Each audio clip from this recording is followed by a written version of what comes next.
ওই তাকাও, কি হলো আজকে তুমি রাস্তায় রাস্তায় ঘুরে বেড়াচ্ছ? জামাই ষষ্ঠী কি খাবে না নাকি?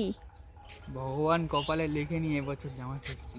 হ্যাঁ, ভগবান এবছর কপালে লিখেনি জামাই ষষ্ঠী, কারণ সত্যিই তাই।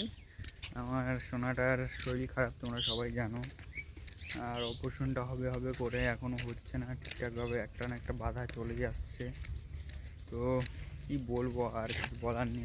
আজকে 1-2 মাস ধরে ডিপ্রেশনে রয়েছে অনেক। ঠিক আছে, আমি না তোমার বৌদিভাইকে সামলাবো, না আমি নিজে সামলাবো। হ্যাঁ, মানে অপারেশনের ডেট হলো মানে পিছিয়ে যাচ্ছে, ঠিক আছে। পিছিয়ে যাচ্ছে। আর দেখি এখন মঙ্গলবার ডেট দিয়েছে, এই মঙ্গলবার মঙ্গলবার কি হয়। অপারেশন হবে, ঠিক আছে।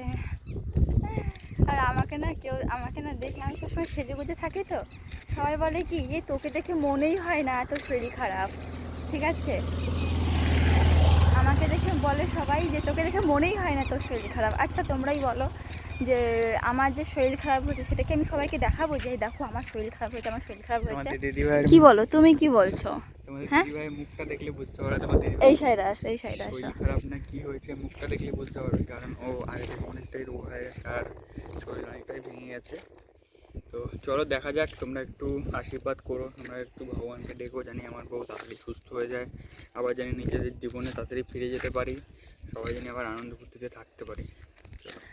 আর আমার এই সিদ্ধ মিদ্ধ খেতে আর ভালো লাগছে না। তোমার দাদা ভাইকে আজকে বলছি একটু মোমো খাওয়াও, তাও আবার ভেজ মোমো, চিকেন মোমো না, খাওয়াচ্ছে না।